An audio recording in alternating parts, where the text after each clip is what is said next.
সাম্প্রতিক বছরগুলোতে দেশে বেড়েছে রাসেলস ভাইপারের উপদ্রব। বিষধর এ সাপটির দংশনে বিভিন্ন জেলায় মৃত্যুর খবরও পাওয়া যাচ্ছে। বিশেষ করে ক্ষেতের ফসল কাটতে গেলে এ সাপের আক্রমণের শিকার হচ্ছেন চাষিরা। বিশেষজ্ঞরা বলেছেন, দেশের অন্তত 25টি জেলায় ছড়িয়ে পড়েছে রাসেলস ভাইপার। প্রায়শই এসব এলাকায় এ সাপের দংশনে মৃত্যুর খবর আসছে। ভারতে প্রতি বছর যে পরিমাণ সাপে কাটার ঘটনা ঘটে, তার মধ্যে অন্তত 43% এবং শ্রীলঙ্কায় প্রতি বছর মোট সাপে কাটার ঘটনা 30 থেকে 40% রাসেলস ভাইপারের কারণে হয়ে থাকে। বাংলাদেশের ক্ষেত্রে এখনও এর সঠিক কোনো পরিসংখ্যান নেই। বাংলাদেশে যেসব সাপ দেখা যায় সেগুলোর মধ্যে এটিই সবচেয়ে বিষাক্ত বলে বিশেষজ্ঞরা বলে থাকেন। সাধারণত কৃষি জমিতে থাকে বলে মানুষ অনেক সময়ই সাপের গায়ে পা দেন বা না জেনে একে বিরক্ত করেন। তখন রাসেলস ভাইপার বিপন্ন বোধ করলে আচমকা আক্রমণ করে বসে। এজন্য ধানক্ষেত বা গমক্ষেতে কাজে নামার আগে লম্বা বাঁশ দিয়ে জায়গাটি নাড়িয়ে নিতে হবে। বিশেষজ্ঞরা জানান, খেতে নামার সময় গামবুট পরে, জিন্সের ট্রাউজার পরে কাজে নামতে হবে। এতে সাপের কামড় থেকে রক্ষা পাওয়া যাবে। এ বিষয়ে রাজশাহী মেডিকেল কলেজ হাসপাতালের অধ্যাপক মোহাম্মদ হাসান তারিক বলেন, রাসেল ভাইপারের দংশনের শিকার ব্যক্তির কিডনি দ্রুত অকেজো হতে শুরু করে। শরীর জ্বালাপোড়া করার পাশাপাশি দংশনের স্থানে পচন ধরে। একই সঙ্গে দংশনের শিকার ব্যক্তির রক্ত জমাট বাঁধতে শুরু করে। এসব ক্ষেত্রে দ্রুত চিকিৎসা দেওয়া না হলে আক্রান্ত ব্যক্তিকে বাঁচানো সম্ভব হয় না। সাপটির দংশনের শিকার ব্যক্তিদের চিকিৎসার অভিজ্ঞতা উল্লেখ করে চিকিৎসক আরও বলেন, রাসেল ভাইপারের অ্যান্টিভেনম থাকলেও সেটা খুব একটা কাজ করে না। 2015 সালের দিকে আমরা প্রথম রাসেল ভাইপারে কামড়ানো রোগী পেয়েছিলাম। সে সময় আক্রান্ত হাত পা কেটে ফেলেও রোগীকে বাঁচানো যায়নি। তাই সাপটির কবল থেকে বাঁচতে সচেতনতাই কার্যকর পথ। ভাইপার রাসেলস দংশন করলে করণীয় সম্পর্কে চট্টগ্রাম বিশ্ববিদ্যালয়ের সুপারনিউমেরারি অধ্যাপক ফরিদ আহসান বলেন, কামড়ে যদি দাঁত বসে যায় তাহলে ক্ষতস্থানের ওই জায়গাটি সহ উপর নিচের খানিকটা জায়গা নিয়ে হালকা করে ব্যান্ডেজ দিয়ে পেঁচিয়ে দিতে হবে। নড়াচড়া করা যাবে না। রোগীকে সাহস দিতে হবে।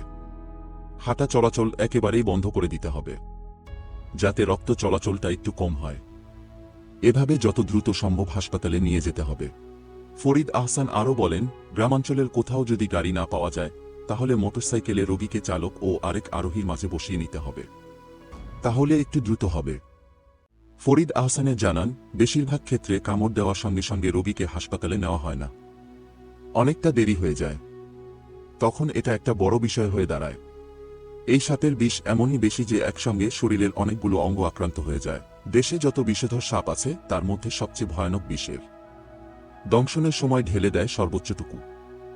মূলত বরেন্দ্র অঞ্চলের সাপ বলে এর পরিচিতি থাকলেও এখন সারা দেশেই ছড়িয়ে পড়েছে সাপটির আতঙ্ক। অথচ মাত্র 1 দশক আগেও তেমন একটা শোনা যেত না রাসেলস ভাইপারের নাম। মনে করা হচ্ছিল বিলুপ্তপ্রায়।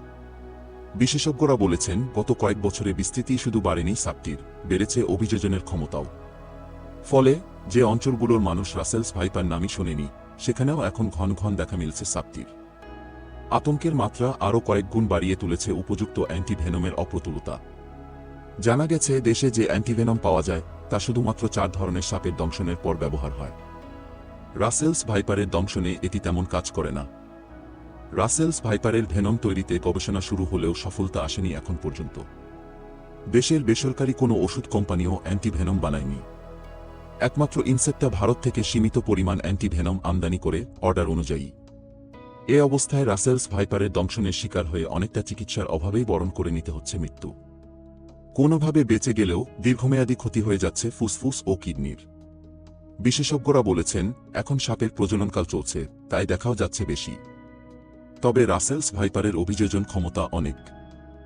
রাসেলস ভাইপারের পুনরাবির্ভাব ও মানুষের ঝুঁকির বিষয়ে গবেষণা করেছেন চট্টগ্রাম বিশ্ববিদ্যালয়ের প্রাণিবিদ্যা বিভাগের অধ্যাপক ফরিদ আহসান। তিনি বলেন, রাসেলস ভাইপারের নির্দিষ্ট কোনো প্রজননকাল নেই, বংশবিস্তার করতে পারে বছরের যে কোনো সময়ই। তবে মে থেকে পরের 3 মাস সাপটির প্রজননের হার সবচেয়ে বেশি।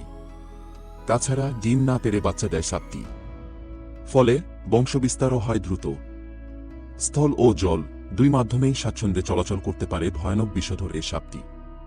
তাই বর্ষাকালে কচুরিপানার সঙ্গে বহুদূর পর্যন্ত ভেসে নিজের স্থানান্তর ঘটাতে পারে। রাসেলস ভাইপার, যাকে স্থানীয়ভাবে চন্দ্রবোরা বলা হয়, একটি অত্যন্ত বিষাক্ত সাপ যা দক্ষিণ এবং দক্ষিণ পূর্ব এশিয়ার বিভিন্ন অঞ্চলে পাওয়া যায়। এই সাপটি তার দ্রুত এবং আক্রমণাত্মক প্রকৃতির জন্য পরিচিত এবং এর কামড় খুবই মারাত্মক হতে পারে। গ্রামাঞ্চলে এবং কৃষিজমিতে এদের উপদ্রব বেশি লক্ষ্য করা যায়। রাসেলস ভাইপার সাধারণত শুকনো এবং উষ্ণ অঞ্চলে বসবাস করে। এরা রাতে শিকার করে এবং ছোট স্তন্যপায়ী প্রাণী, পাখি এবং সরীসৃপ খেয়ে জীবন ধারণ করে। কৃষিজমিতে কাজ করার সময় কৃষকরা প্রায়ই এদের কামড়ের শিকার হন, যা তাদের জীবনের জন্য বিপজ্জনক হতে পারে। রাসেলস ভাইপারের কামড়ের ফলে রক্তক্ষরণ, অঙ্গপ্রত্যঙ্গের ক্ষতি এবং এমনকি মৃত্যু হতে পারে যদি সময়মতো চিকিৎসা না পাওয়া যায়। এই সাপের উপদ্রব কমানোর জন্য কিছু পদক্ষেপ নেওয়া যেতে পারে। প্রথমত, কৃষিজমিতে কাজ করার সময় সতর্ক থাকা এবং পায়ে সুরক্ষামূলক জুতো পরা উচিত।